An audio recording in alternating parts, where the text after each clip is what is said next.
checks for you. Which one of you is an entrepreneur? Please raise your hand if you're an entrepreneur. About half. Yep. Who is a manager? Okay. Yes, that's good because we're going to talk about lean company culture later. So, good. Who is working in a startup? Only a few. Okay, maybe after this, more of you will work in a startup. Okay, and then we want to know from everybody of you, how much do you know about the lean startup? If you know it very well, show it like this with your thumb. If you don't know anything, show like this or then something in between. Please show how well do you know the lean startup. Okay. Okay, thank you. Let's ask this again after a 3 hour. I hope see more thumbs up. Okay, so we are from Prominda. We are enthusiastic about lean and about company cultures. We are coaching companies, startups, and also bigger companies to growing companies. My name is Jussi Markula. I'm a serial entrepreneur. I started my first company in '96 and have been involved co-founding several growth companies. For example, I was growing data security company SSH, Scoopshot, mobile photo software, and then some software consultancy, and some other one case we will explain here. And I've been an active coach in the Finnish startup scene, and it's great to be here as well. Yes, and my name is Anu Rautanen, and my background is in public sector. I'm actually a teacher from beginning, and after that I've been working as a manager for many years. At the moment I'm working as a lead coach in this Prominda revolution. I'm CEO of the company, so I'm a startup entrepreneur myself. Okay, and so today we will go first through the basics, very basics of the lean startup, understanding what it is, what is the philosophy behind it, and you will find out if there is something for each of you in that methodology. We will go through one example case and go through the lean startup concept, explaining through that case. Then we'll have a break in between, and after which we will go to the company culture, lean company culture, which we will demonstrate with a practical example, practical demonstration, working together with some of you. Also talking about the lean management in the end of the session. Then we'll have some discussion, and after then we'll have possibility for networking at least an hour, so you can hopefully get to know, get new friends and colleagues and future co-founders here. So we'll start with the question, what is a startup? Any of you, please say if you have an opinion. What do you think a startup is? Good idea, no money. Good idea, no money. That's a good one. Anything else? You don't have to know what is a startup. You can guess what is a startup, or tell your own opinion what is a startup. Because there is lots of definition about what is a startup. What do you think is a startup? Sorry? Start of the business, yeah? Yeah. What else? Exactly what I wanted to say. Okay. Yeah?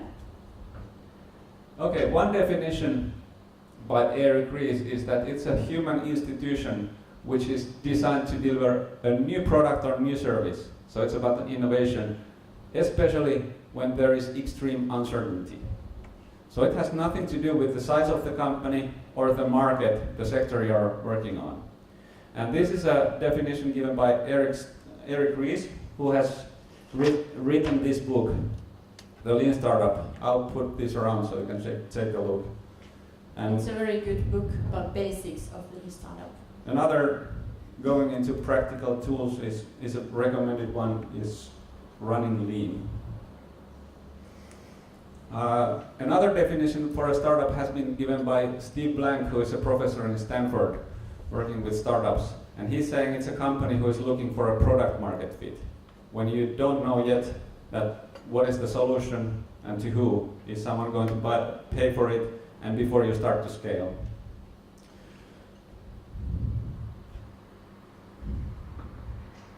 Okay, now when we take a look at this definition, let's ask again, which one of you think, according to this definition, you are working in a startup? Please raise your hand. Are we seeing less hands now? Yeah? So maybe there isn't too much uncertainty? Yeah? Or less humans working with computers maybe? Let's find out. Okay. Then we need to understand what is lean. There are very many different definitions for the word lean. Some of you might know it from the lean manufacturing background, but to demonstrate the very different meaning for the word lean, we'll use the post-its you have there. So everybody of you, please grab one set of post-its and write one definition. What do you think is lean? Just one thing in a one post-it.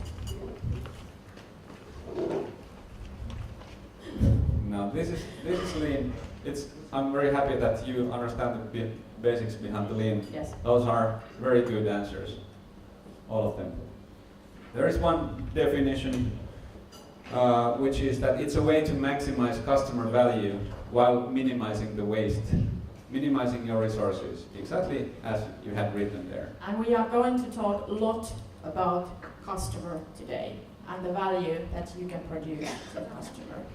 So that's what we want to sort of give you today, that lean is most about something that you create value for the customer. So when you combine these two words, lean and startup, what do we get together?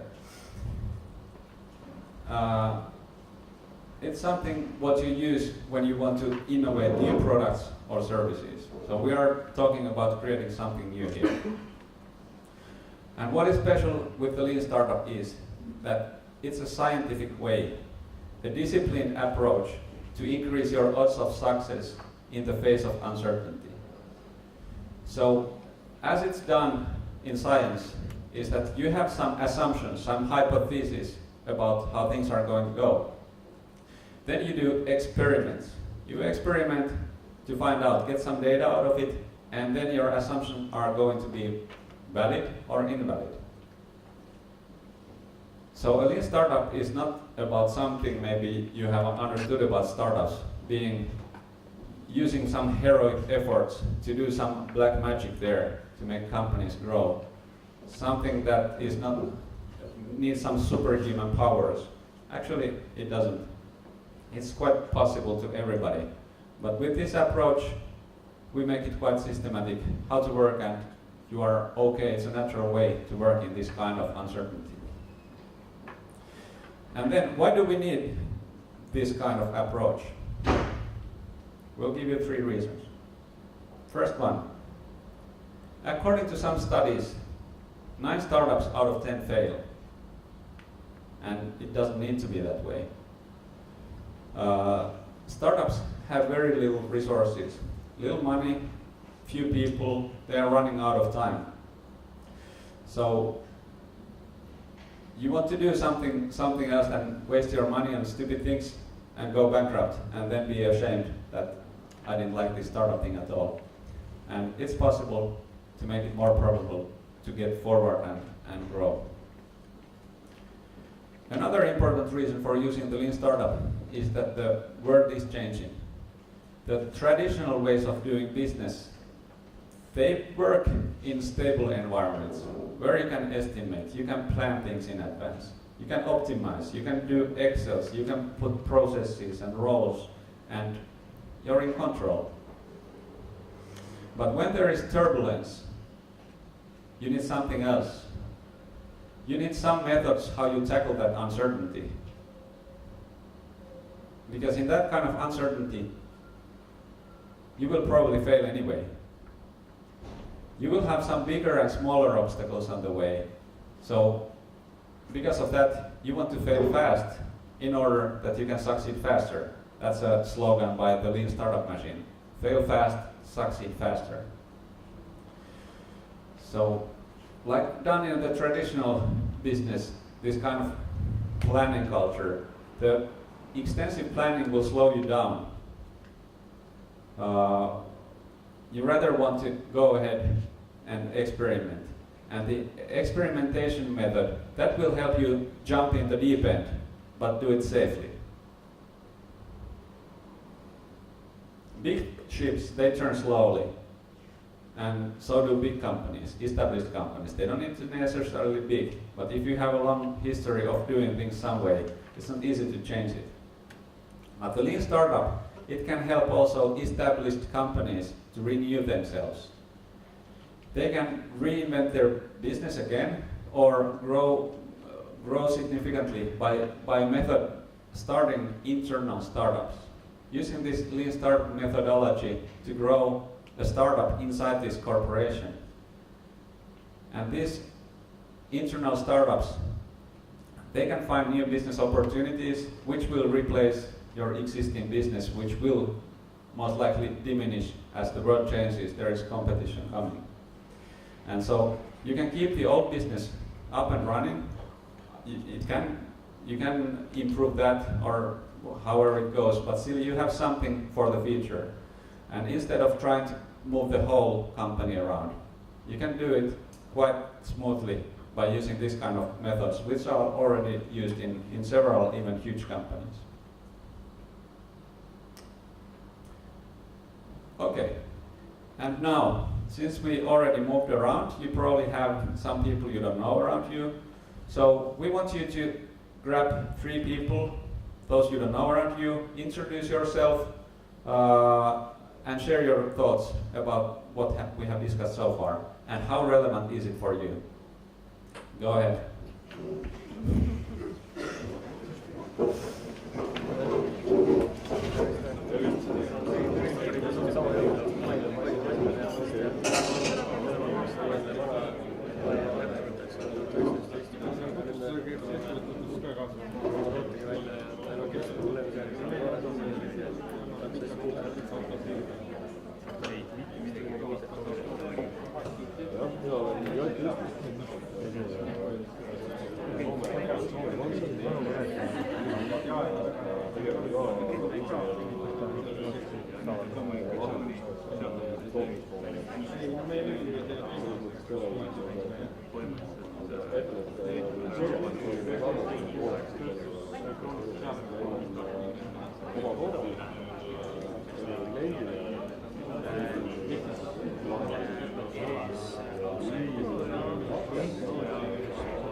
ma arvan, et sellega ei ole suur, kõik on iga päev tehtud, aga mis see üldse tähendab, ma tean, et toimutas kaugusas, tootmises, ma arvan, võib-olla lihtsalt hästi järjest, et mingi nii või nii, eks ole, see võib olla mingid efektiivsed juurde.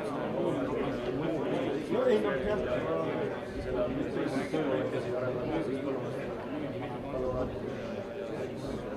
Go ahead and finish whatever you're talking now, and we'll finish in half a minute. We'll continue then.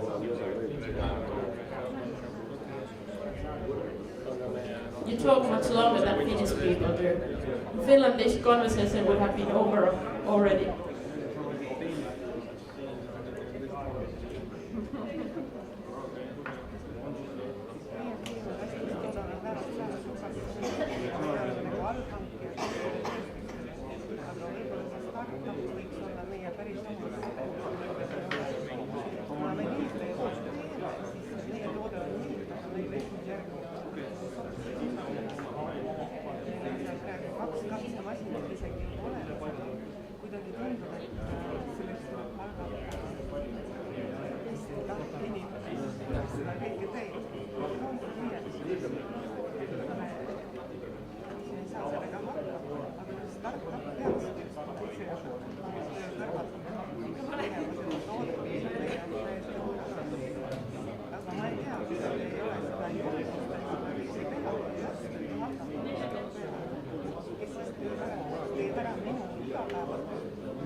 kuidas leida aega arendada.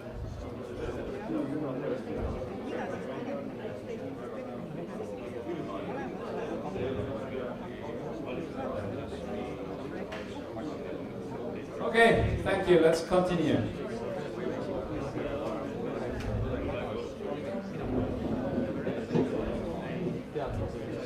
You are very active and you have a chance to continue. You are talking so actively. Would one of you maybe want to share with others what you have, if you got some ideas?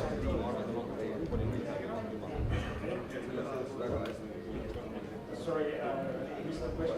If you just want to share the discussion, if you got some new ideas or something. Just if you...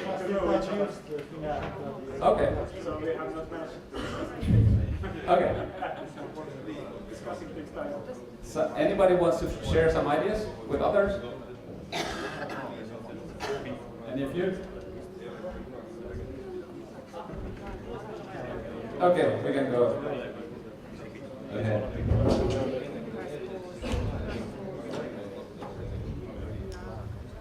So now, we will talk about customers. Lean originated in car manufacturing, as many of you probably know. So it was a management philosophy derived mostly from the Toyota production system in Japan.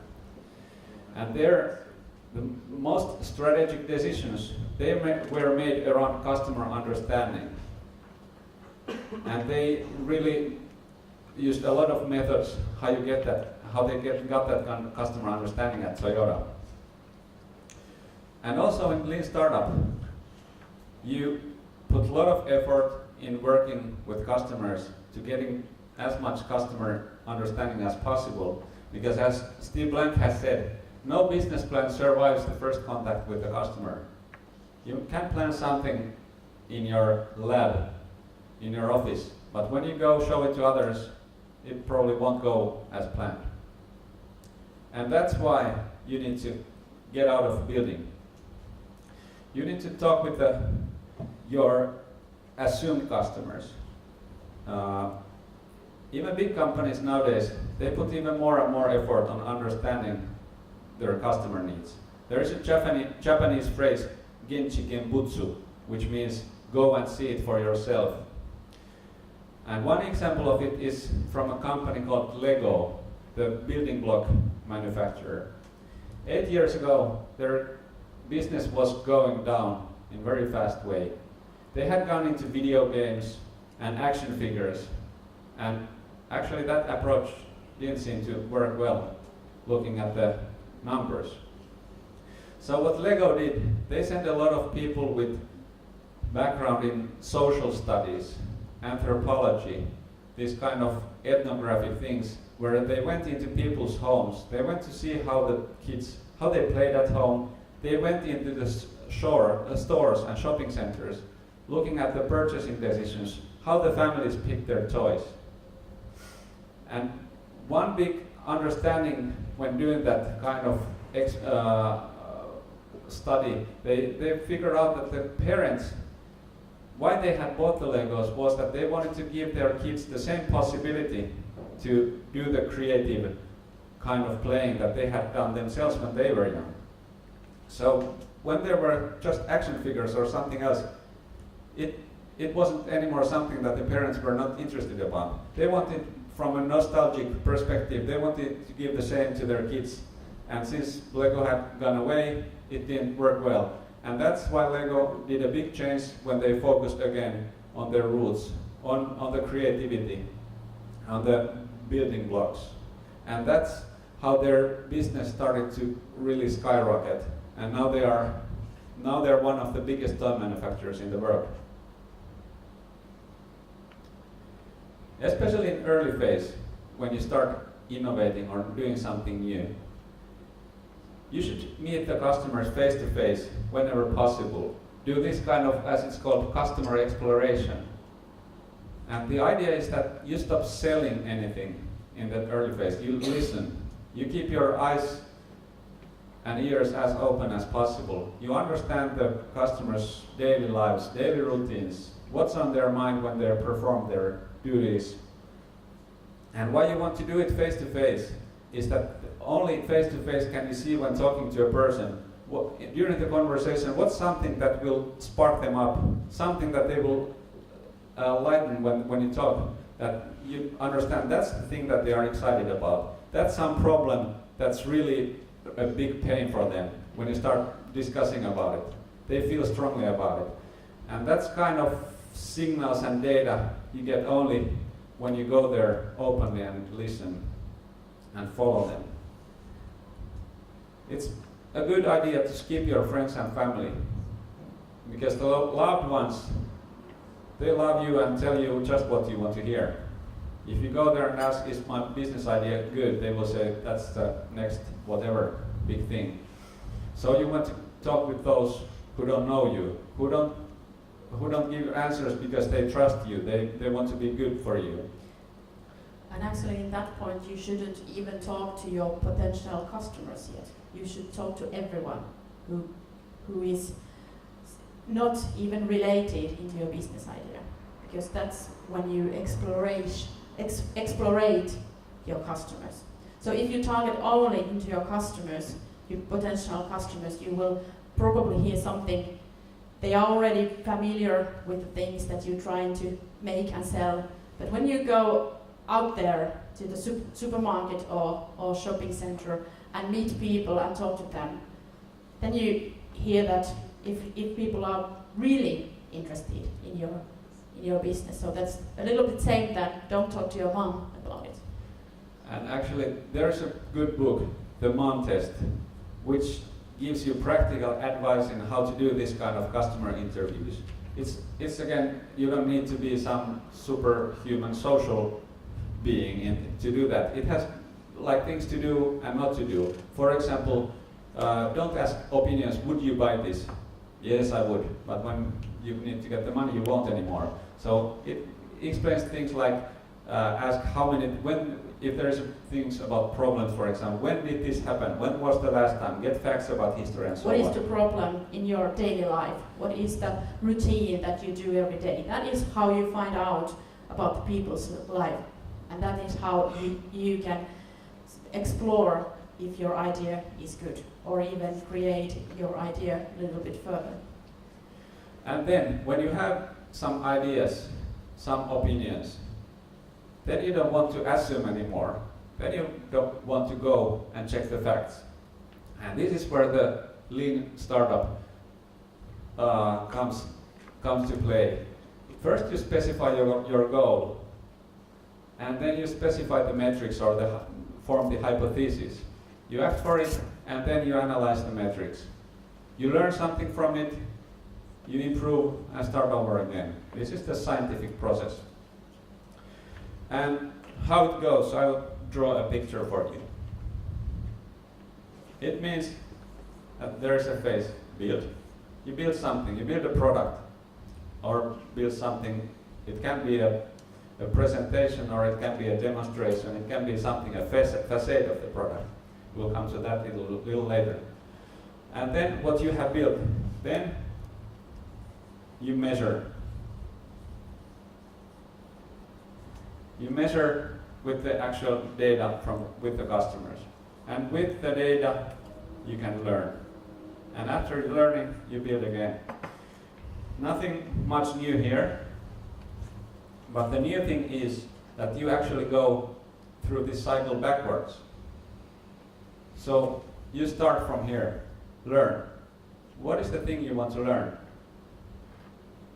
When you know that, you think about how can you measure? How can you measure if that thing is something or what customers think about it? After you understand how you can measure it, then you go building it. And this is the magic, because you only build what is needed for the learning. And that cuts huge loads of waste from the lean principles, that you only build what is needed to learn. Everything else is unnecessary. And then again, back to learning. And you use this cycle because learning is the only relevant measure of progress in a lean startup. There is a word used by Eric Ries called innovation accounting. In traditional business, usually everything is measured with money. You've probably seen some Excels measuring something and showing things. But when you're creating new businesses, seeking profit too early, it's a pre-optimization trap, that it will lead you to wrong directions if done too early. So if you only use measure, it will get into your way of learning. And that's why you want to think very clearly what you want to measure. What is the metric that will explain if you're learning or not? And that learning is tied to the thing of your growth. It's about understanding how you have an assumption of your business, what's the growth model you're using. And then there are two words, vanity metrics versus actionable metrics. And it's very easy to use vanity metrics about things, like measuring the number of customers we have. We get all the time new customers, we are growing, great. But actually it can be that we are not learning anything. We just get new customers because time goes on and more people bump into your product. And that's why you want to measure the learning, which might be that the new customers that just arrived, how many of them actually end up buying. And yeah, go ahead. The measuring of the learning doesn't mean that you wouldn't want to earn money. Of course you want to earn money. That's the idea of the whole system, having a company. But when you are in traditional way, when you are only measuring how much money or how much expenses you have, it's different. It's different in lean startup, because when you are measuring your learning, you will fasten this cycle when you are getting to the business where you are earning money already. And this applies when talking about established companies, for example, doing internal startups. It's the conventional thought might be that we measure, are they getting any money? Are they getting revenue? And if we only think about euros or some other currency, are we getting progress? Then the innovation is going to be slower than it would if you use the innovation accounting, which means that you go through the cycle of build, measure and learn and understand, is learning happening? So choose the metrics wisely. I'm not going here telling about the kind of metrics, that's sort of the advanced course, or you can read the books or scan from the web understanding about those. It's just the thing to remember is that it doesn't matter what metric. It's not the same, whatever metric you choose. You need to choose them very wisely. And then there are a couple of visual planning tools. While you have your business idea, you want to show what's happening. And one tool to show these rounds of experiments, a good one, is this experiment board. You have it in the papers there as an example. That's a tool used by the Lean Startup Machine. And the idea is that you visualize to the company or to the team what's happening when you learn. You just very briefly write your customer hypothesis, problem hypothesis. Whose problem are you solving? Which problem? In the beginning, when this is great, you don't even go to the solution yet. You just want to understand in the beginning, is someone even having that problem? If no one has that problem or they're not willing to pay, why build anything? You may waste money. So once again, this is all about learning this board. Yes. And avoiding that type of traditional startup way, where you get funding, you do the product, have a lot of people to develop the product, and then you come out, here is my product, but nobody cares. In traditional business, actually, it's about how well do you sell people. If you're a very, very good seller, you can sell anything to anyone and you get money, of course. But in this lean startup method, you don't have to be a very good salesman or anything else. You can just follow the route and experiment things and learn from them. So that's the difference in this traditional making money way. So watch out if you're good in sales and marketing. Watch out that when you're doing innovation, because that might trick you, that customers want it, but they want it because you just push it down their throat because of your good sales skills. But you want to get pull from the customers, that it's really such an urgent need, something that they want, that you don't need to basically sell anything, they come after you. And you want to also make it easy for you. You don't have to spend time and money for selling. People come to you. Yeah. Okay, so this is just a tool to show the rounds. And what's interesting is that you go through it, list your assumptions, what you think, this is one experiment, and then you start over again. You learn something, you do the next round. That's a good tool for that. The earlier version used to be called validation board, but they renamed it to better tell about what it is. Then there are these business planning tools, business model canvas and lean canvas. And here you might have heard that planning is important, not the plans. The traditional business plans, writing a long document, it gets obsolete very fast, and it's hard to get everybody to read those documents. If you change something in it, will it propagate? That's quite a lot of waste to get people to understand what's there. So using these kind of canvases for your business modeling is a good way for communication, but also keeping them living as living documents or living tools and changing, because everything is changing so fast that here you just have the key things you want to write down, and they will change as you go forward and learn new things.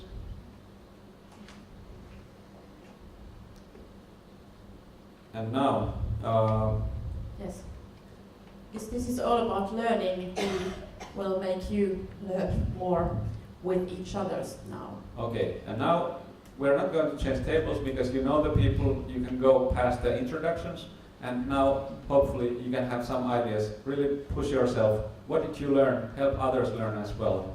So again, a 3-minute conversation with others in your table. Okay, we'll continue. Speed wins. So, the lean startup will give you a huge competitive advantage with the speed of learning, because when you learn faster, or actually when things are changing and there is more and more competition and uncertainty, you need to continuously learn faster than your competition.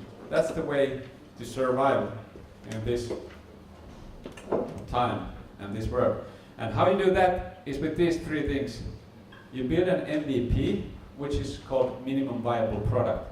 Then you do fast learning cycles, after which you consider pivoting, which we will explain next. So, what is this MVP, a minimum viable product? it's a real product before you scale. It doesn't have all the bells and whistles yet. Neither is it is a prototype. It's a real product, but very small one. So it's built around what you assume to be the core value for your customer. And you want to test that because you think this is your fundamental business hypothesis, what you build your business on top of. But you want to test that because if that turns out to be invalid, you will sooner or later be out of business. Better learn it very fast.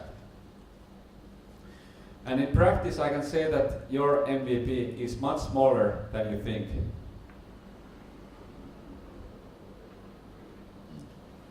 The MVP doesn't mean that you're creating minimal products. Products can be very complex and so on, but that will come later. First, you want to think what's relevant, what's the highest risk, the biggest things that you must validate in the beginning. So you create something small, it has lots of missing pieces, but you don't know which ones. But the first customers will tell you. You will learn it with your customers. They will fill in the gaps, what you need to do more, what do you need to do less. You will learn that on the way. And actually, good definition for an MVP is that you really need to be ashamed of launching it. If you're not ashamed, then you have done too much. You should have launched it earlier. And remember, MVP was just the start of the learning process. So it's just something you need to get very fast out so you can start learning. It's not that the old way, building a product and then you just hire salespeople or marketing and do it. This is just the start for everything. Going back to the cycle of build, measure and learn, it's a little bit expanded. Means that when thinking about the MVP, you think again, what do you want to learn? What is the demand, the value you're bringing, and so you want to measure that. And when you measure, you get data. Actually, this way, you get data when you measure it, and when you get data, you will learn more. You get new ideas from the learning. And these ideas will turn out to be a refined product. And then, when you have again built something better, you have a refined product again. Just again to measure, get more data, more ideas. You turn the cycle over and over again. So, what is important is minimizing the time through this whole cycle. The faster you can get, the faster you get to the success. And the MVP can be something that your customer really, they really buy it. They buy it and they don't know that it's your MVP. They just think that, okay, this is a new product, it doesn't work properly yet. I don't know if you have, for example, tried a new game on phone, load a game on phone, and then you realize that this is so, it's not working properly and why this is so hard to use, and you probably will, you might even send some feedback to the company which has made the game, and that's probably just their MVP. They want you to give feedback. They want you to get angry with that product because that's the only way they will learn which is wrong with the product. So you don't make the product and test it with big, huge organization. Is this working or is this not working? You just send it to the customer, get some money out of it, and get the negative feedback, and then you build it more. And bear in mind, what happened here? PowerPoint crash. Maybe Microsoft MVP. Yes.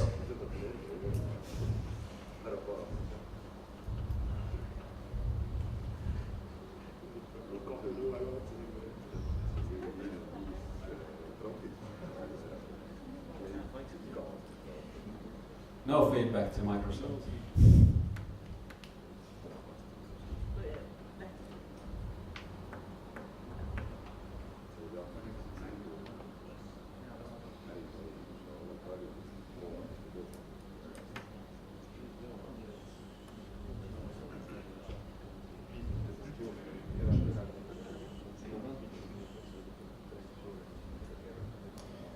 Yes, about money.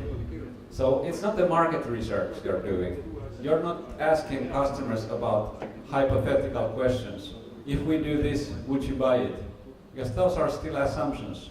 You wouldn't pass any scientific paper with that kind of non-data approach.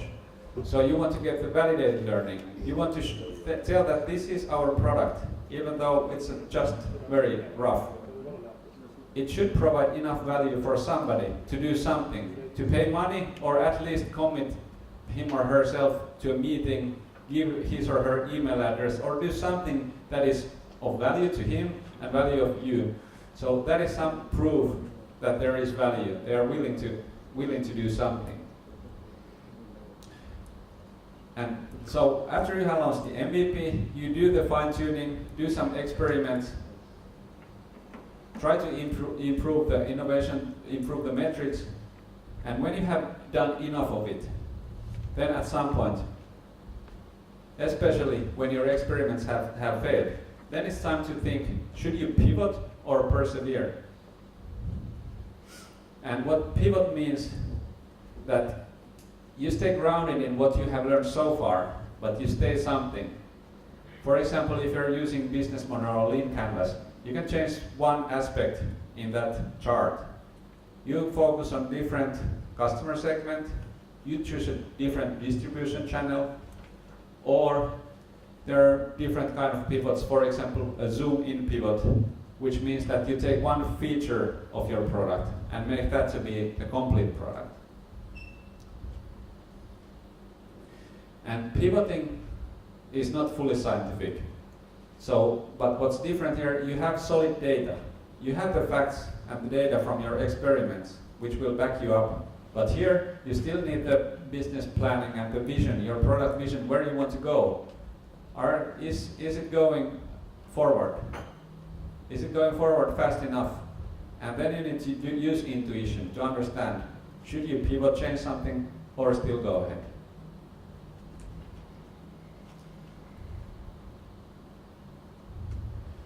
For example, these big companies, they have many successful companies, they have done one or several pivots.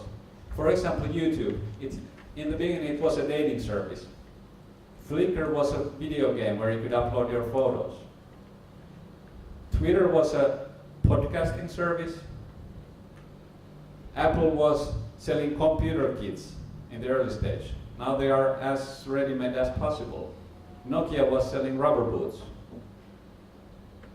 So, if needed, you learn something, then you change direction.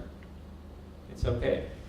Yes, and it doesn't mean that it's not this, we were talking about this customer exploration a little while ago. It's not the same thing. You are not circling around anymore, you are not exploring anymore. You have a product, you want to test it, you want to improve your product. Or maybe one part of your product will be your next product. So it's not anymore the same thing that you are talking to everyone and listen to everyone. Now you know something already. Now you have something already. You have something that you want to change direction. Maybe the changing the direction can be also that you are changing the market. You are changing the country where you're heading to. Yes? Okay. Now it's your turn. We are happy to answer your questions, to hear some comments about this. After this conversation, we are going to tell you one example case. But from this set... But now if you want to hear something more yes. or discuss about these basic concepts, we're happy to try to answer your questions. Yes.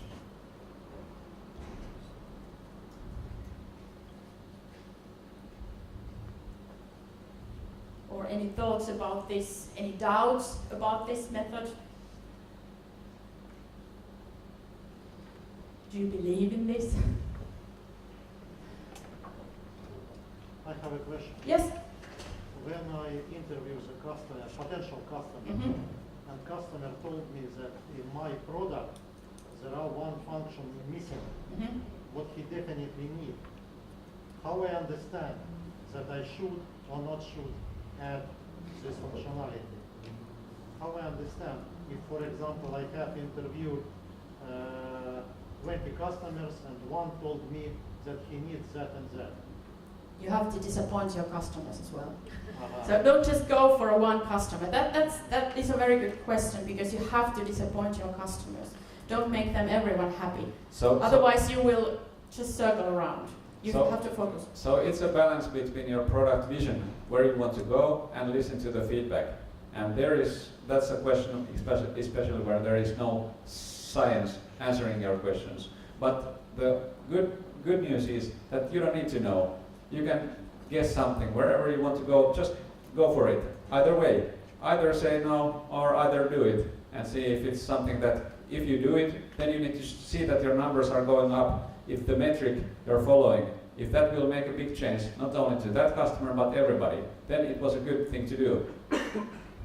Yes, one thing that helps there is that you make your hypothesis before you start talking to customer. You make assumption. You think that probably when I talk to these people, this will happen, and you write it down, and you stick to that assumption.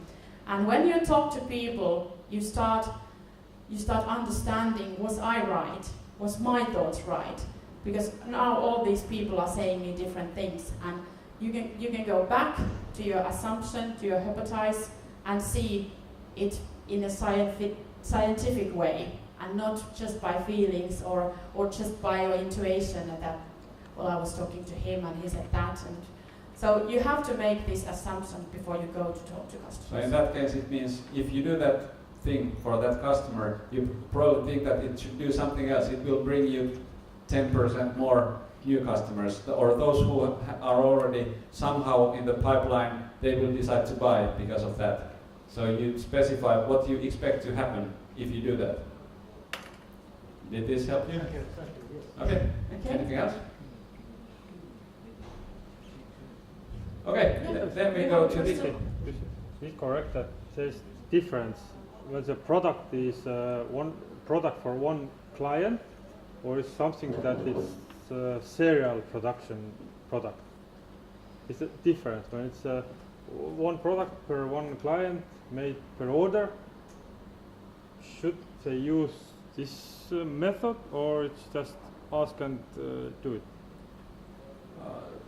I would do the same even though you had just one customer and doing a tailor-made. Why not still fix the hypothesis and assumptions and do them as experiments? I don't see a difference there. It's just bigger numbers with more customers. And it can even be a service. It doesn't have to be a product, a physical product. It can be some kind of service that you are planning to do. It's the same there. And you had a question. I have a question regarding this model on the flip chart. In my opinion, the most difficult thing is to find the right measurements. Do you have any good advice or method how to recognize or find the correct measurements? It's the whole point of this learning process, in my opinion. Do you mean what you should measure in this learning process? Exactly. Without knowing what is the final outcome. Yes. Yeah, I'm saying that I don't know how to explain it in 1 minute. So in that way, I think it's an advanced course. I recommend you to scan through Eric Ries's book. He has very good insight on answering your questions there. It's up to the growth model. If your growth, he's explaining, is it 4 different ones? Are you growing from viral growth through funded advertising, repeated use of your product, or it depends how you build that you think you're growing. And then that's something that you want to measure, that is that thing improving. But no short answer for that, sorry. Nothing universal. No.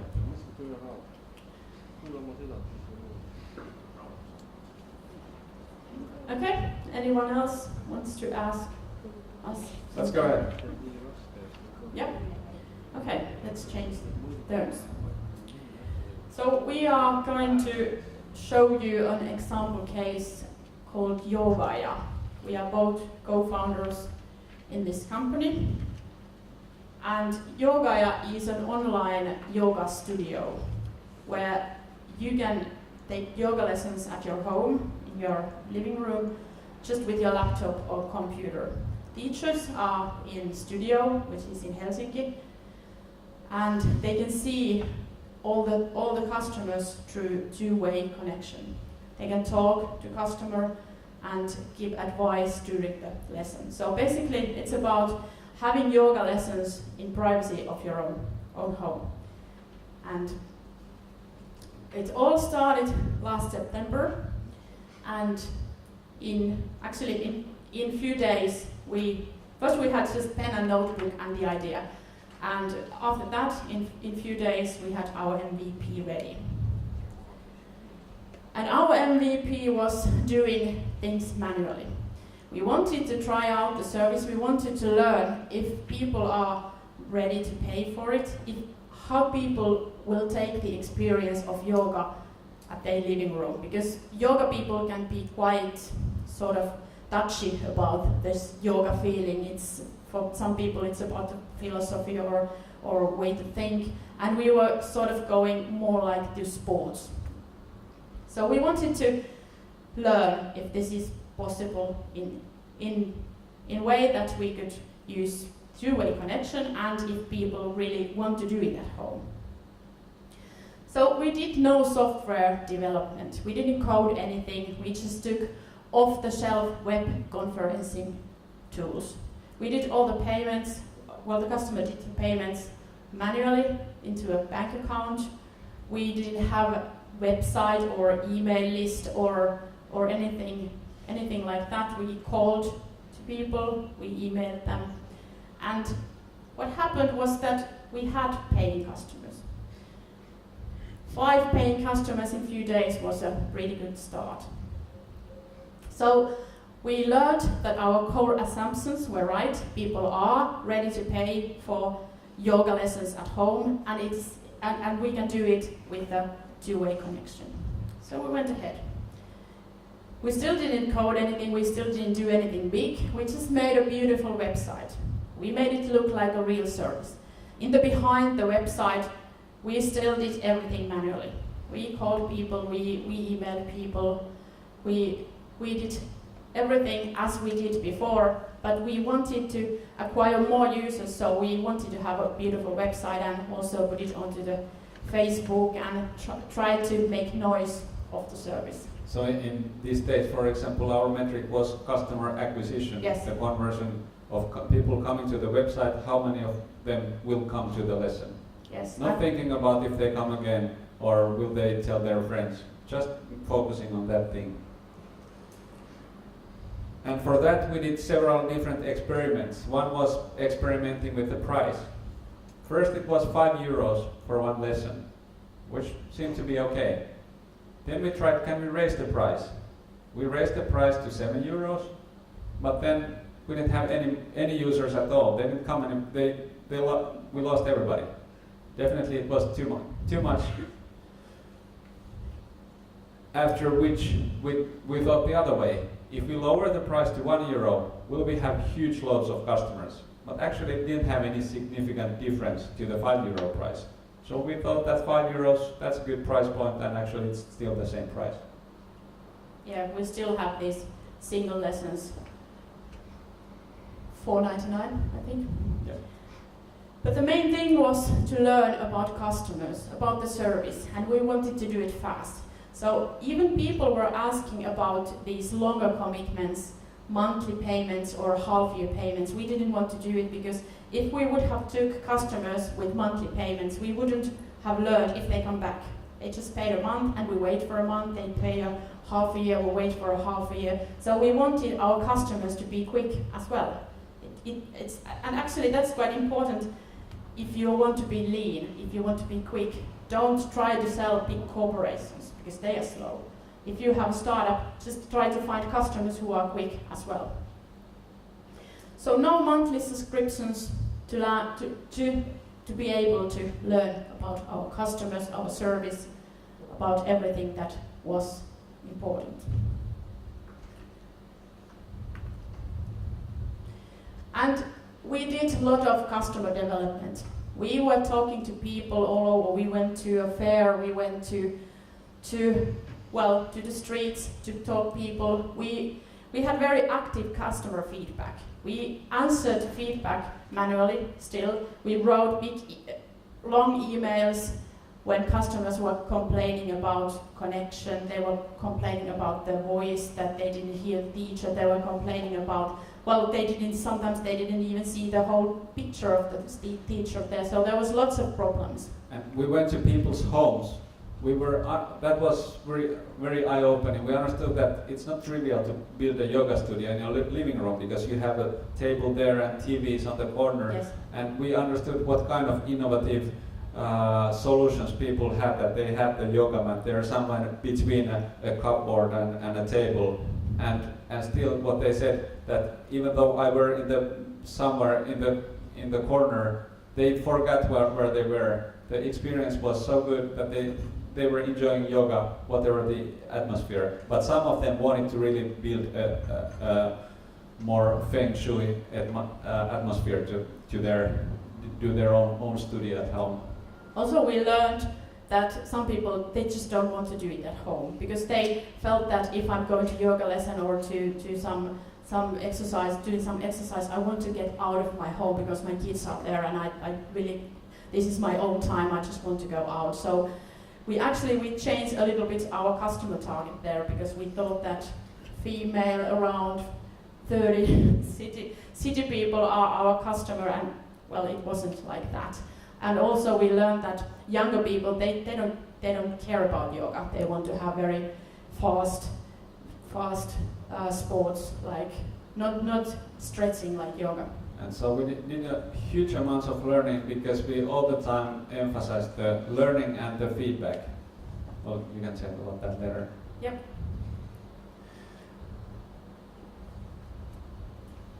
So in the beginning, when we did MVP, the manual work was okay, that a lot of things were happening behind the scenes. It can be called a concierge MVP, that everything looks nice, but there are a lot of service and things going behind. But when we got growing number of customers, we also got growing numbers of work. And only then started we spending some money on automating things, because we understood, because we have customers, it makes sense to build something to be more efficient. So we automated the payments to a website. We changed into a more agile web platform, which helped us do the features customers were asking for. We started to use some customer service and other tools, again, which saved us some time.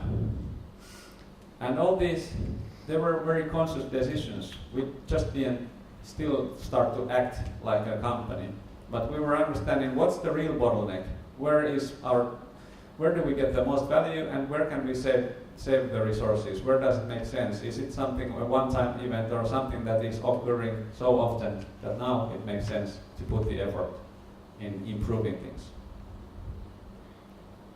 And because we wanted to be really, really fast and learn about things, in the very beginning, even we had a small team, we started to use very lean company culture.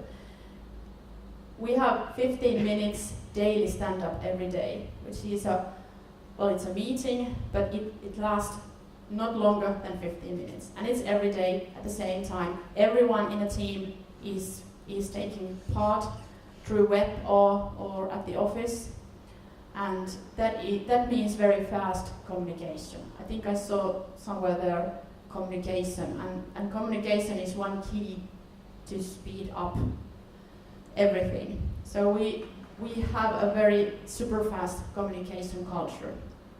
Also, every second week or even every week there is a reflection workshop, which is an hour, 2 hours, where we are trying to figure out what we need to learn next, what we have already learned, who is our customer, what we should do next. But most of all, we try to learn about the way we work. What is the bottleneck now? What we should do about it? Is all the processes, are they relevant? Are they serving our goal? What is our goal? So very fast cycle we reflect things.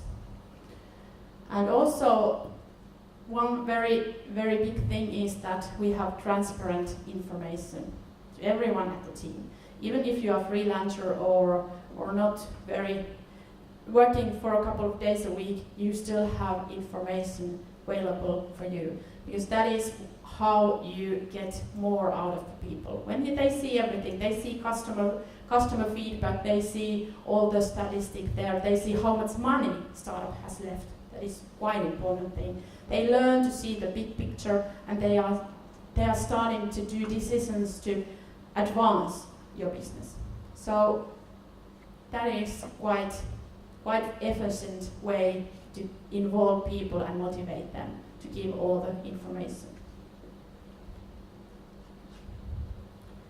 And where is yoga now? Now we are going global. We have a crowdfunding going on. I didn't check the last figures, but I think there is 50% of the money already collected. But I think with this kind of culture and learning and this speed, the company has very good odds to be a success. It's not just about the good idea. It's not just about right people together. It's all about how you do it. And that's what we believe in. Comments? Questions? So this example was just to open up a little bit these Yes. concepts, what they can mean in practice. That was just one recent example. What is Yep. an MVP? How do you do experiments and so on? But do you want to comment something? Yeah. Ask? Go ahead. You studied this, how big was the crowd you tested first, or how many people were kind of like contacted via this email or something? The question was how many people were contacted at first? As many as we could. What was the number? I don't know. Well, in the first round, the first lessons had 5 people there, and then we contacted maybe in amounts of tens of people. 20, 30 people were enough that we understood we need to completely do something differently.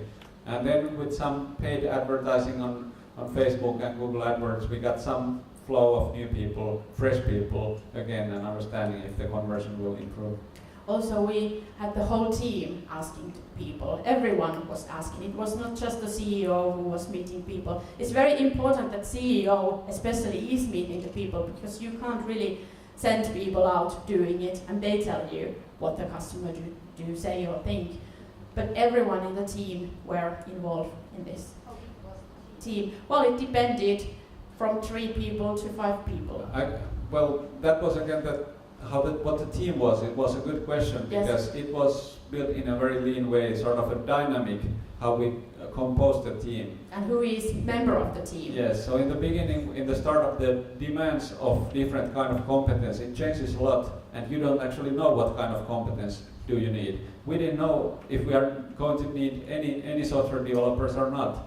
If it's just going to be about just a web store and selling yoga stuff or wherever we are going. So we didn't want to hire a CTO and programmer, a tester, but instead we used freelancers, we did some partnerships, some temporary workers, and so different kind of dynamic arrangements, especially in Finland, where it's very hard to, if you hire somebody, you cannot fire them just like that. So you need to be very careful.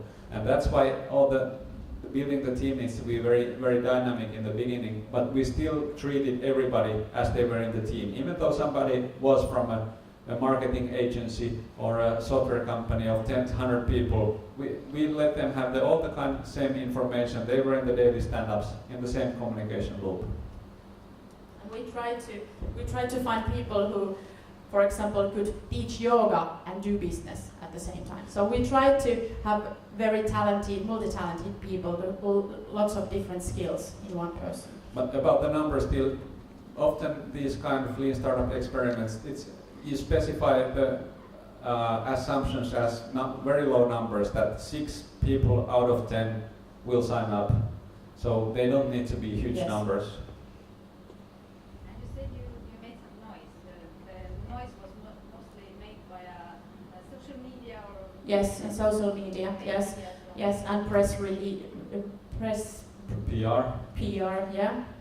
But mainly paid advertising was very, very cheap comparing the acquisition cost for one user to how much they paid for the lesson. We quite soon understood that actually we can use this more paid advertising model to get build our growth. Yeah. Yes, one question about your pricing model in the beginning. You said that if there was a price of €5 per one training, customers were happy and accepted. What happened with them when you raised the price up to €7 per one training? Did you lose them? I mean the existing ones? Because you played games a little bit with pricing. We lost the existing ones and we didn't get new ones, even though we again paid So some nobody advertising. came. The new ones, Well, there yeah, was maybe basically. one person in one class because Yeah. earlier there have been something still 5 to 10 people or something small in the beginning. So the numbers were, lessons were just empty. And you when we lost took, them, all of them, yes. well, we lost them for that time, but then we contacted the users and wanted to understand why. You directly contacted with them? Yeah, we directly contacted and understand. They said, well, we don't think this is a fair price. I'd rather go to the real class for a reason or another. It's the real class in Finland, it's something like €15, but Yeah. still it started to be so close to the real yoga class that psychologically it wasn't good, low enough anymore. And how many of them came back if you just reduce the price again? You mean with the €5 or? Yeah. Almost all of them. So we used a lot of them, good customer service, we're ready to ask and discuss, and just by asking and appreciating the customers, they were very engaged. They understood that we respect them, their needs. For some customers we had to say, sorry, we're not having recorded lessons or something they were requesting. We were ready to say no to some features. And we still are. Yes. So did you call to the clients that you already lost to tell them that you decreased the prices again? You mean before or afterward? Yes. Yes, and at that point we had. Well, all of them, all 5. Well, it was a little bit more than all 5. No, it was in later stage. So actually, at that stage, we already had a mailing list. So when we don't know exactly every single one, but in that stage, maybe we had something like 30 to 50 customers, and they were, several of them were coming back. How many training coaches this company has? Yoga teachers. Yoga teachers. At the Less than moment, 10. Yeah. Yes. Well, now when we have these English Yeah, lessons, about we have 10. a little bit more, but yeah. And that depends Right. also. But could you explain, if you have 5,000 customers, how your 10 teachers serve them? Because there can be 100 people in one In one class. lesson. One class? Yes. It's two-way connection for about 25 person, and you can choose if you put your camera on. But you can still participate the lesson if you don't put your camera on, so the teacher won't see you. But And there that- can be hundreds of people. That's the beauty of scaling this kind of digital businesses, that we can have 100 or 1,000 people in the same lesson, Yeah. and the costs don't go up, but the revenue does.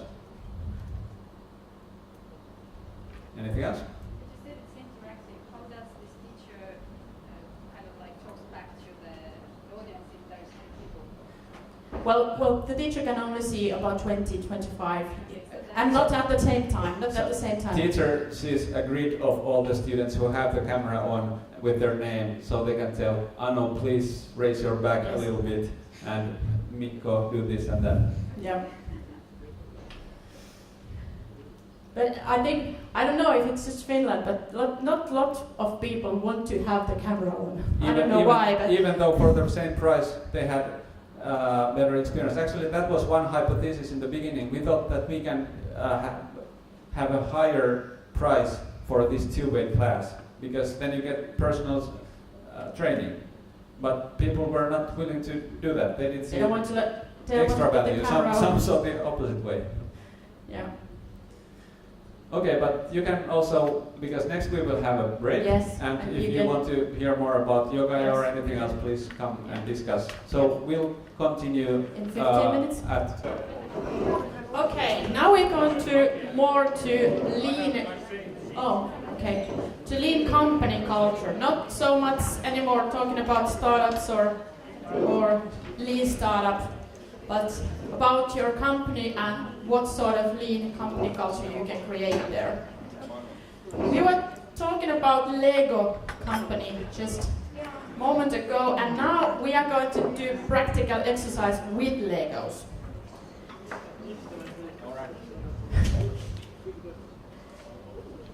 And demonstrate several lean concepts with this. Hopefully demonstrate several lean concepts. We are going to need 3 volunteers here, and you don't have to be afraid what will happen because we are a team and we all will help each other. It's not going to be hard. Jussi and I, we are going to be a customer. And you're going to be a team which is building something that the customers want. Of the Legos. So we need 3 volunteers. 1 salesperson who wants to be the One sales famous pitch. salesperson. One sales pitch is that if you volunteer, you will learn a lot more. Yes.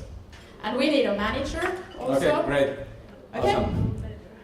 You want to be a manager. Okay, you can be a manager. We need a builder who's good with Legos. Okay, Yes. you can build Legos, and then we need a salesperson. Yes. Okay, thank you. Great. And still, we shuffle the tables a little bit because we take this table Yes, we for need our some space. company. We are just starting a new startup. Please, let's remove all the obstacles on the way. Your new company is here.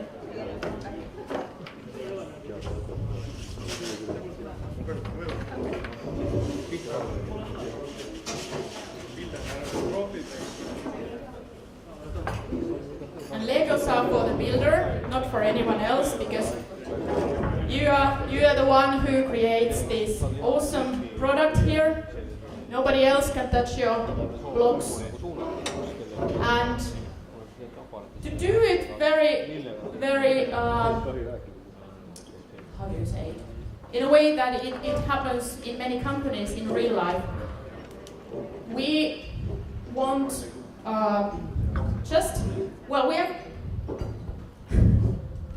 we need the salesperson here.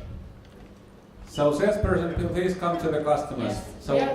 we are customers of your company, and your manager and builder, they are out there in your office. They know nothing what is happening here because you're selling your services to us, and therefore that's why you need to take these. You put the headphones on because you are not supposed to hear what customer tells to your salesman. You will find out later. Can you still hear us? Can you hear? Just press tightly if you can. You're not supposed to hear. Are we still giving instructions with this? Yes. Oh, yes we are. Okay. Okay, so you're a salesperson and you have to. We want a tower of. Yeah, we give you now instructions what your company needs to build from the Legos. Okay? And we have this product. You can see it. But we Okay, want so your. we want a tower which has green, blue, and white color. And Okay. please be fast. We need it right Yes. away.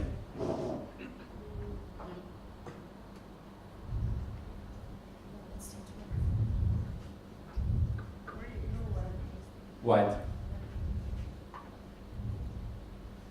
And we need it in 30 seconds. Yes, very quickly. So please And now- please go to your manager. You can go to take the microphone. Please take the microphone, and you can tell the manager what we are ordering from you, what the customer wants. Please, if you can. Okay, our customer needs a tower, which there is a green, blue, and white color. And no questions at this stage. Yes. Okay. Yes, you can make notes. Yeah. Sounds like planning a business. They're writing a business plan.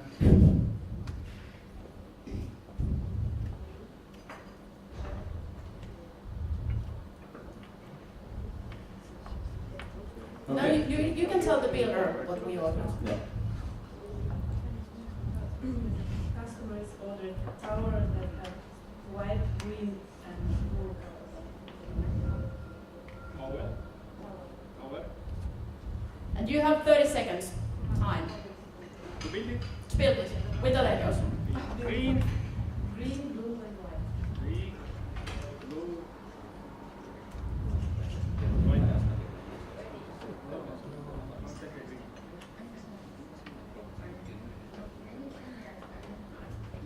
When you're ready, you can bring it to customer. Yes? Okay, please deliver the product.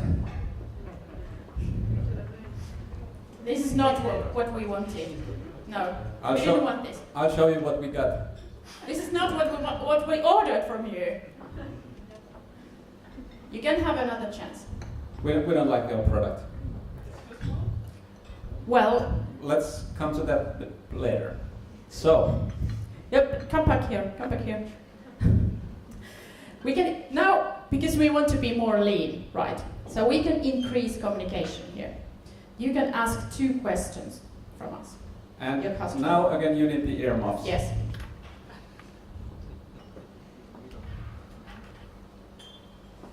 Okay. How big does it have to be? I need to check.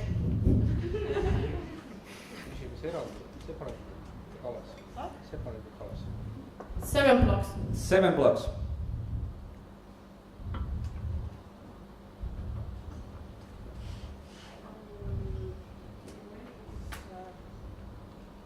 eraldi värvid või koos? Valge. What color? Separated the colors. What order are the colors? I need to check again. One piece.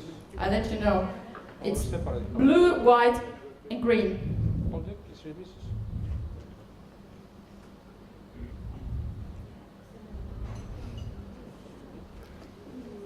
Okay, Okay, thank no you. more questions? Sorry, we don't have any more time now. Please give us the product soon. Yes. And now you have possibility to, you will explain what you were ordered, and you have 2 questions. You can ask from her 2 questions. But first you can tell what we ordered.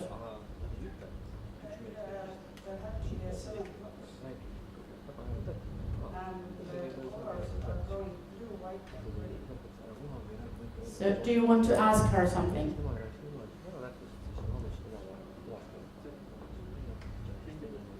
You don't have to ask if you don't want to. You can ask 2 questions. Can you use the microphone?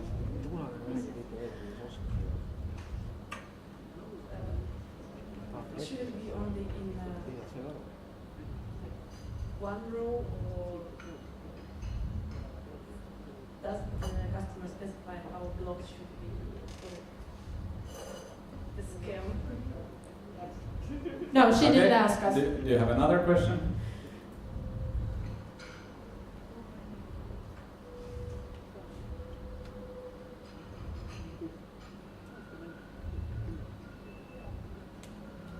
Another question? Can we use another colors also, or only 3 colors? She was asking, can they use other colors as well, and she said that only. Oh, Okay, thank you. okay. And then you need to put this because you're off to selling new products. To somebody else. And now you we are hearing the discussion when the manager tells the builder what you need to build. So, Yes. so she Once will again, explain you have what 30 you seconds. need to build, and you have 2 questions. You can yes. She tells you what you should build in 30 seconds, but you can before that you can ask 2 questions from her. Tower should be built from 7 blocks, and color should go blue, white, green. Do you want to ask something? Which kind of blocks? Which kind of blocks? He asked. What does the manager say? I don't know. She didn't know. Do you have another question?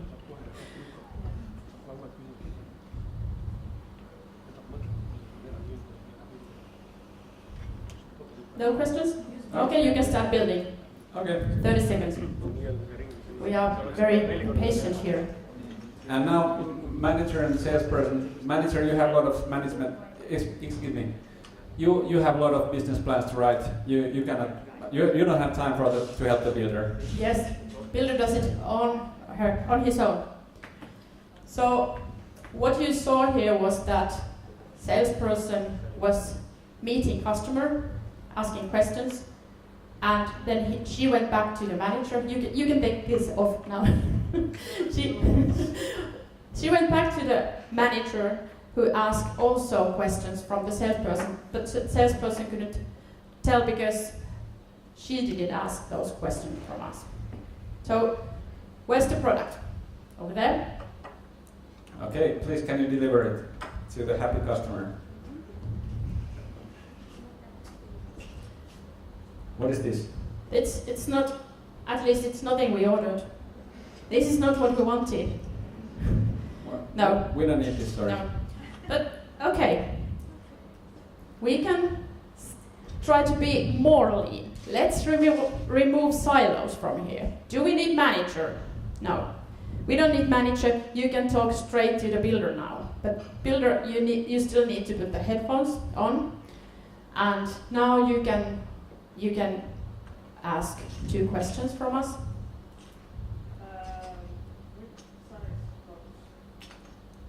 Which size blocks? We need to check. 2 times 4 and 2 times 6. Another question?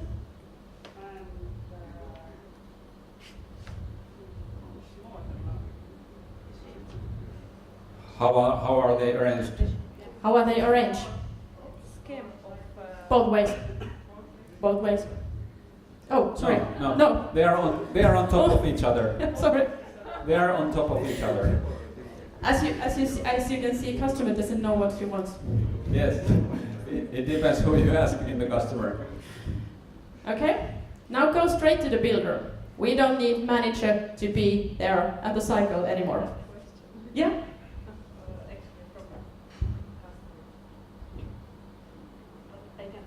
No, you can't test. You are doing your business, what CEOs do. You're staying in your room and having some privacy. The blocks are due times 4 and 2 times 6. Okay, but You have 2 questions to ask from the salesperson. which ones are 2 to 6? Which color? Which colors are 6? 2 to 6. This question I didn't ask. She doesn't know. Okay. And what kind from bottom to top colors? What are the colors from bottom to top? Blue is up, white, and green is down. She's S. Yes, that's our assumption. First time I asked. Okay? Okay.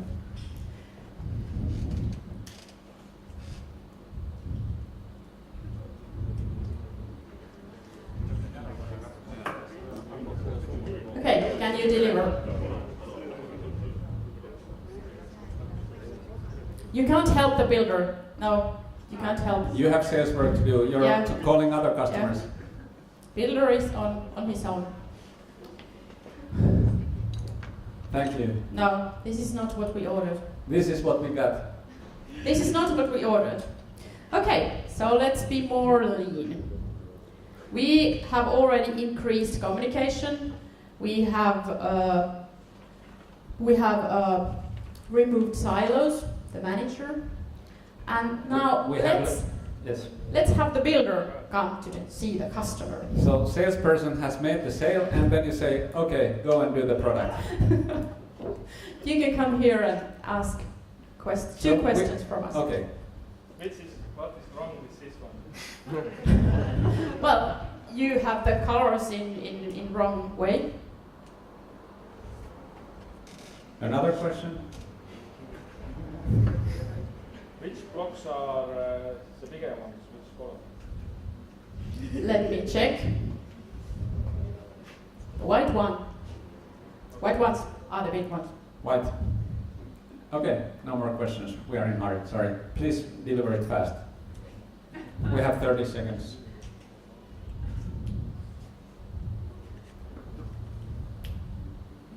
Thank you. Here is No. the result. No, Unfortunately, it's nothing not like right yet. we want. No. But we can still do something. We can be more lean. We can involve the whole team. Manager, please come back. And salesperson, please come back. The whole team. You can meet us and ask questions from us. Yes, each one 2 questions.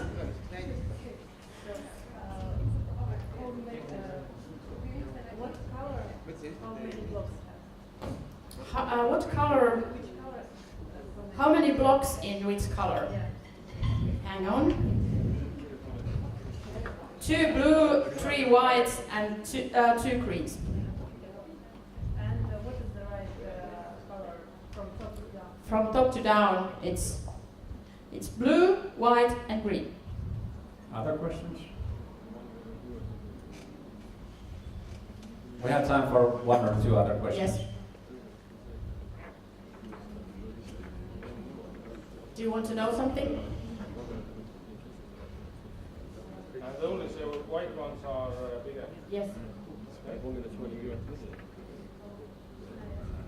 Yes, you can ask him. How many?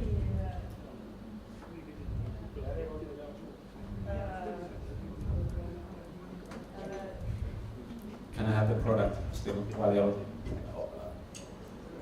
Okay. Because I have the scrappy one. We are ordering a new one because we're not like this.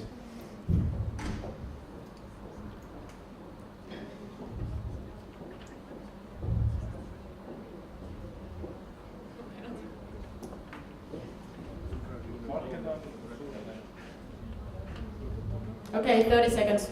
Do you need to call external consultants? Yes, you can ask 1 question.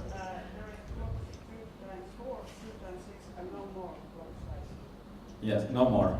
Only those 2. Yes. Yes. Okay. Asking the prototype. No prototypes. And then go ahead. Now you can go together and help the builder. Yes. So use your all brain power to build it together. But if we learned something today was that build, measure, learn. So now anyone from the room, you can go and help them to solve the problem. And you can, for example, you can try to make the first round and ask if that is right. Okay, is that your product? Okay. It's not right. Now Do it. Now we start using prototypes. So you will show it to us, and let's see if that is something close If to there is what we something want. right. But Yes, have two- any question? Well, I can tell you that 2 greens are right. Okay. No? 2 greens are right. And please make another version. But yes, don't lose the 3 ones. White is right, but it's not in a proper place. Okay. Yes, you have 3 layers right now. Stupid customer. This one? Next one? No? This one? No? We don't want we like the small bricks better. So Yes, we don't want those big bricks. 1 is enough for us. Yeah, 1 big brick is enough. Don't use any more. If you want to approach and come and help, please just no, just 1 white. Oh, sorry. Check. No, oh, sorry. It's too 1. wide. It has to be 6 wide. Just take away. Yes.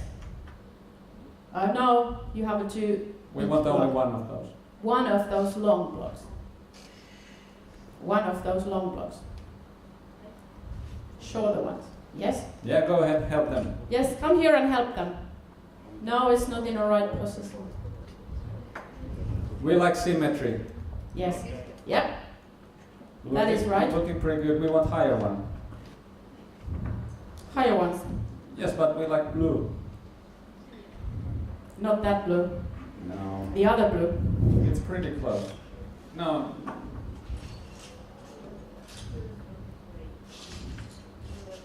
2 months this lighter blue. We want less light blue. No. No, the other blue. No, it's correct then. Yeah, it's correct. Yes? Yes, tummasininen. Okay. Okay. Can we have it? Here. Give Wow. a hand to the team. Thank you. Great team. Thanks. Okay. So what happened here? Can you go back and just tell me what happened here? Yes. We didn't show the prototype. So they always needed to start from scratch. They didn't get feedback from what they were doing to guide to the right direction. They were not building on top of the what they have learned so far. What They else? started from the scratch. Yes. But in the beginning, when we had this cycle of salesperson to manager to builder. More specific questions. Yes, absolutely. What about this? Do we need this many person? No. Because because what happened was that when manager was allowed to ask questions, the salesperson didn't know. She couldn't answer the questions because she had her own questions from us, and then manager had her own questions, and they didn't sort of. Do you know this broken phone thing? Yeah. So this is what happened. Broken phone. So builder was like, what do I need to do? Broken phone, also some miscommunication. Maybe you noticed that we said something and the salesperson assumed the colors to be in certain order, Yes. even though we didn't discuss, or they assumed something, and then that misinformation went on and turned out to be facts, even though it wasn't verified with the customer. I have a question. Yes? Regarding this three-person communication. Let's say that the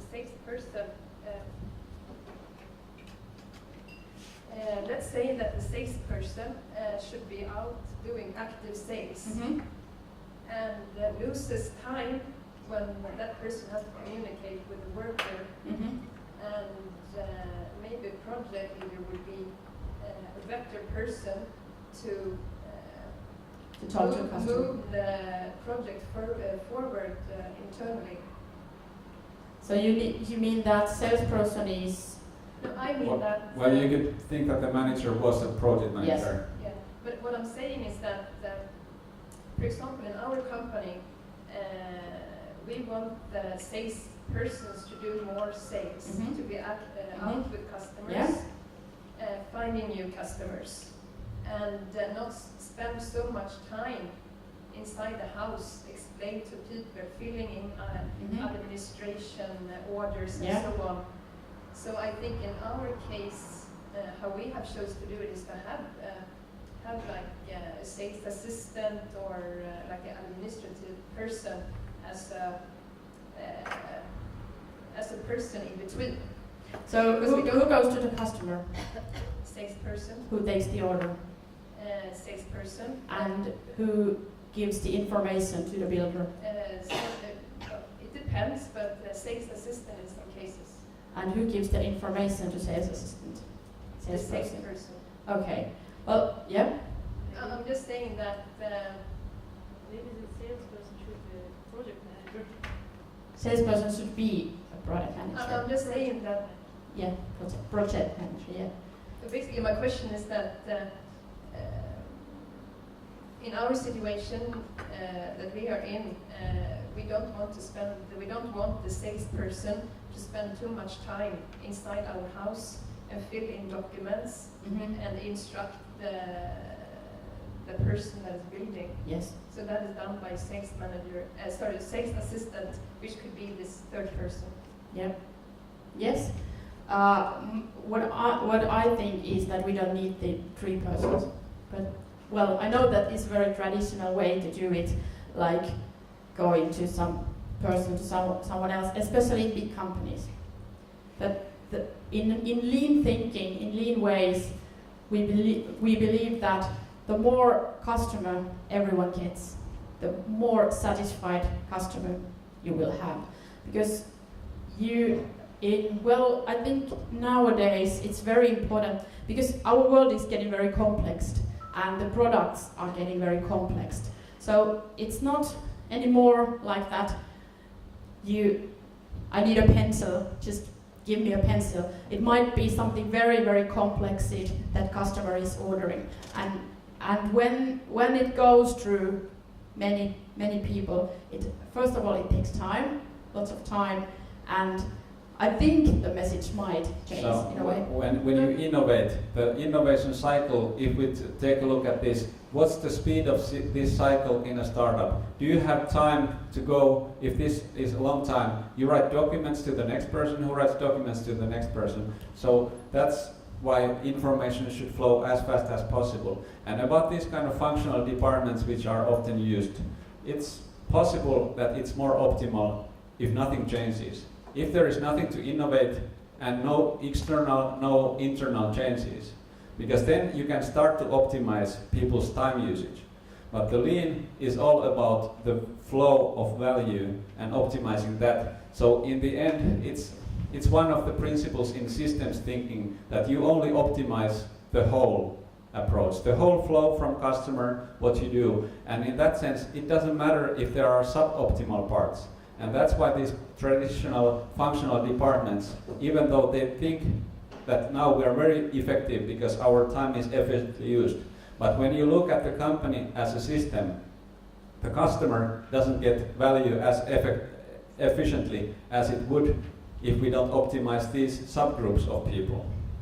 No, I mean, in an ideal world, I really like this idea when you cut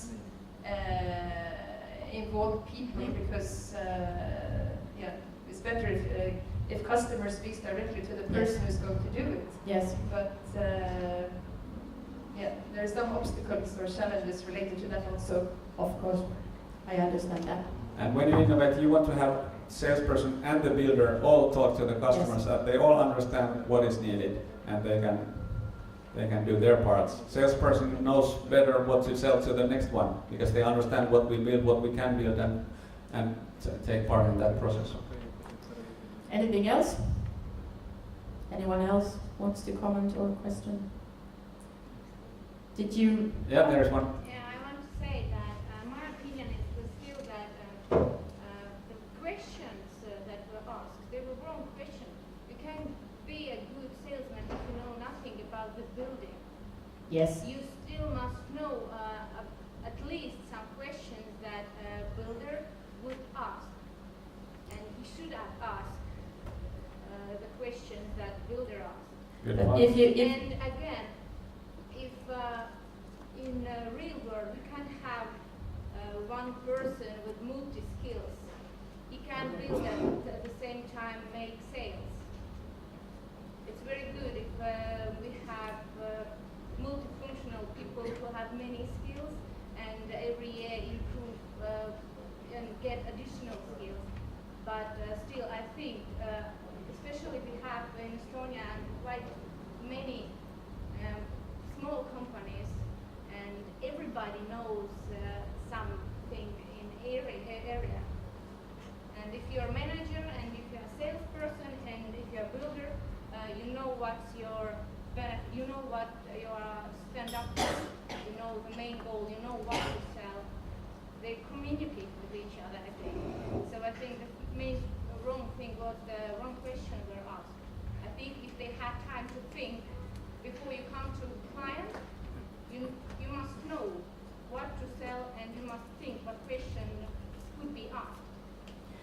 what we encourage is it's not that we want builders to be salesmen. Of course not. They have their own skills and it's very needed there. But what we encourage is that be more brave to send lots of people to see the customer. Customer doesn't, it's not awful to customer to have different people coming there, but don't just think in a traditional way, okay, I'm the builder, I can't go to the customer, I won't go to the customer, I don't know how to talk to the customer. Just put everyone near to customer. Of course, there has to be those roles. You have to have your own roles that you know very well, but still try to break a little bit that. Okay? Anything else about the exercise? So we can move on about this lean company culture. And what we are saying is keep everyone near to customers.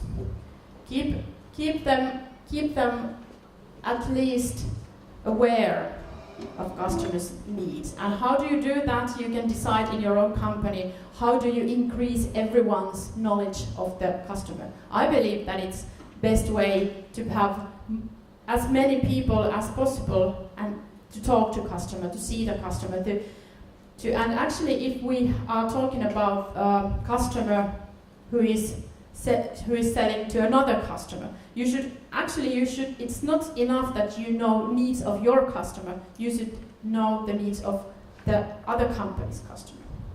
So the more information you have about the needs of customer or his customer, the more efficient you get, the more quicker you get, and you can create more value to the customer. And when you create value to customer, it definitely will come back. If you manage to create any kind of value to your customer, it's absolutely sure that the customer comes back. If you don't create enough value, he goes to another place. And because our world is changing so quickly, we have global, this Earth is very small at the moment. We have global competition. So if before you could sort of think that this is my market, this is where I owe the customers. Well, it's not like that anymore. We are having very much global competition, and companies are running into your market. So if you want your customers to come back and not go somebody else, like from Asia, to buy something from Asia, you want them to buy it from you, you have to create the value. And constantly more value, innovate all the time more and more. So in that creating value, you will need your whole team. You will need the innovation of the whole team. That's why we are saying that keep everyone near to customer. And it's not only about face-to-face meeting, that not necessarily the production or R&D people need to go to the all sales meetings, but there are other means how you can expose the customer understanding. For example, the sales requests, you get forms filled from website or help desk requests, what problems customers, all kind of customer information that you can have firsthand, written by customers or said, you just make that available to everyone. Yes, all the information available to everyone. So about the management, about lean management, how do you manage lean company? What kind of manager you have to be in this digital world with lots of knowledge workers? I think you might know Supercell, Finnish company. CEO of Supercell, Ilkka Paananen, says that he wants to be the least powerful manager or CEO in the world. They just sold half of their company with over 1 billion, was it euros or dollars? And what he does is that he gives a very big autonomy to just those cells. They have company which is it's combined from the different cells who are making different games, and they are doing their work very autonomically. They are not the manager is not saying that you need to do this or you need to do that. So there is no, for example, some help desk department. No. There is a group of 5 to 14 people who do one game and they do everything. They do the planning and design and coding and programming. Also go to market strategies, marketing, help support, player support, everything they do in that one team. So basically, I think it's about a good manager is able to hire very talented people to his company, but is wise enough to give them peace to do their work. So don't go and hassle there when your people are doing their work. Okay, so many successful companies, they motivate people from a little different angle. There are three things that people need to be motivated. First one, as we have talked a lot already, is autonomy. People want to decide by themselves how they do their work. When they do their work. Many different aspects about organizing the work. They want to control the various aspects themselves. They want to have as big sandbox as possible, and not just responsibility, but also the power, the authority to decide. The freedom. Yes. And next thing to motivate employees. Next thing is mastery. Mastery is related to the skills of the people. And the skills need to be there needs to be enough. The tasks cannot be too difficult or too easy. You have to come out of your comfort zone, but not too much. Because people, they want to learn more. They want to use the skills they have so far. If everything is too easy, you're not very excited using all your competence you have studied and done before. So you want to be able to use your skills you have, but also learn more all the time. You need to be able to do the task, but do it in a right level. And then the last one. What people need to be motivated is purpose. People want to be part of something bigger than themselves. They want to see the big picture.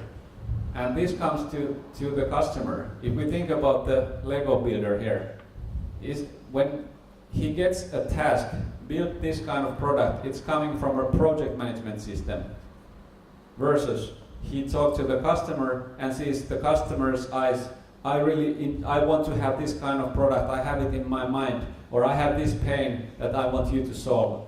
When it's seen firsthand again, understanding the customer demand, it's much more motivating than just getting a task through a document or a system or a manager or something. And that comes to the purpose or the mission. Why are we doing these things? And so when you have all these three things in place, you will get the best out of everybody. People are very motivated to do amazing things. So, lean management is about committing and investing to your employees. They should feel that they are valued and encouraged to innovation and to do their best. So let the information flow to all directions. Let people have access to all kinds of information. If there is any specific need for privacy reasons or some other very good reasons, all information should be available to everybody. Doesn't mean that everybody needs to know everything, since that is not possible. But the information should be there when you need that, or when you need it, you can go and look it up. Or on the other hand, when you're exposed to information, your knowledge increases, and more you're working against the goals.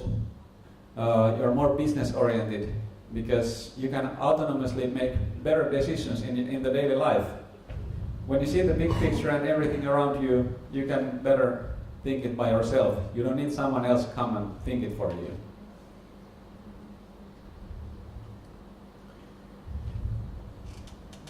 This lean culture is also about decision making, how that is done.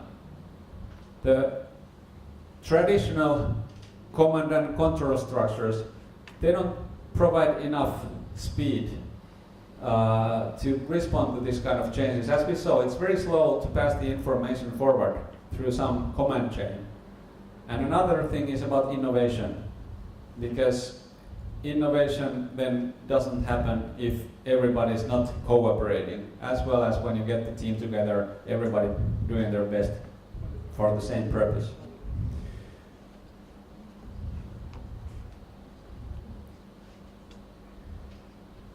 So you want to optimize the flow, the value to the customer, and remove the waste.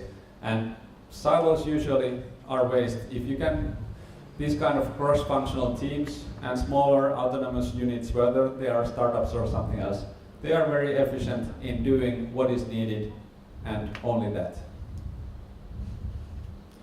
So, we have been talking about learning a lot today. And what is important is that you create into your company continuous learning culture. You do things that help you learn while you are doing your work. Learning is not something that you do somewhere in a learning workshops or somewhere else. It's something that happens to you every day, something that is with you all the time. You can use some techniques to have the super fast communication, which is actually the base of continuous learning. As we told about yoga, what are you doing? Go ahead. Was that we have these reflection workshops every week, every second week, where we are talking about our company goals and what is happening with the customers. And excuse me, what are you doing? I took the recovered. Sorry, it was the PowerPoint crashed. We have the old version. Okay.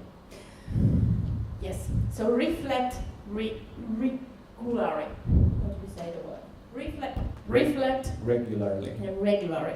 Reflect all the time. What are you doing? Try to learn from it. Put something in.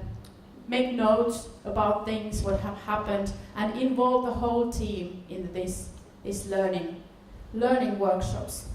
Daily stand-ups, which are, we told you already, but it's maximum 15 minutes. It's not daily meeting hour. It's 15 minutes every day, very quick, very super communicating things. You go through what am I doing today, what are you doing today, what we need to do to get to our company goal. And the reflection doesn't only end up with reflecting about the customer needs. You need to reflect all the time about different things if you want to get the best out. You reflect about your daily practices and processes. You reflect about the meeting you just had, how everybody performed together, ways you work together. You reflect about different skills in your company. All the time it's about understanding consciously what you're doing and how you can improve that. And you can make these small, continuous improvements. Don't try to change the world in a one time. You just change one thing at the moment and you commit to that change. You do it and then you think, well, what is another thing that I need to improve? And when you are listing these things that you need to improve in your company or in your company culture, there will be lots of them. Choose one which is most critical for your business and do everything to improve that thing. Don't make deadlines, this has to be done by this and this day. Just improve something, just change something. Then you need to reflect again. Don't go back to that list that you once made about all these things that need to be improved, because they are not probably valid anymore. You have changed something, so everything else changes. So then you reflect again and think, what is today the bottleneck of our business? And then you choose again one thing to improve and work for that. So there is a lean term, Kaizen, which means the continuous improvement. And actually that kind of improvement should also be done in the same lean startup way. That it's not a huge improvement project that you do a big strategy with consultants and make this plan to change your company in 1 year. this how, because then that's obsolete already. So that's why you need to apply the same things. MVP, what is the smallest thing you can change to your customer, your company culture today? You do one change, you start using internal chats, you communicate more, or you involve everybody to the customer meetings. Whatever one change you do, that's your MVP, and then your experiment, you expect something to happen, you learn from it, and then you improve the next thing. That's an evolutionary improvement. Yes. So, to summarize, Lean is not a process. It's not something you can just take from a book or something. You follow the motions and then you're doing Lean startup. It's a mindset. It's a mindset, as we talked in the beginning or several times, what is Lean? Look at the post-its. It's about producing value and removing waste. And Lean startup is a way how you learn all the time how you do that better. How you learn to provide more value for the customer and removing waste. Anything else? I think that was all from us. Or do you have anything else? Yes, I have. You have? Yes. Okay, you always have? Yes. One more thing. Okay. So I want everybody to come back or look at this cycle, because the build, measure, learn cycle is the thing where the innovation happens. And the crucial thing is how fast can you go through that cycle. That is the one thing I want everybody to remember. How fast can you go through your build, measure, learn cycle? Fast learning loops. That was, I think, all from us, but now we have time for discussion and for questions, for your opinions. They are very valuable for us. So, anyone who wants to share or ask or comment? Anything about this culture or the management? Have you any good examples in traditional companies where that kind of process and management hierarchies cut it off? Traditional, there is, at least in Finland, for example, there is this great place to work institute that rates the company's culture, and there is one very traditional company doing things in piping and plumbing, like electricians, but in the other sector. What's that called? Pipe industry. Anyway, they have something like 200 people, and they very much work along this kind of culture.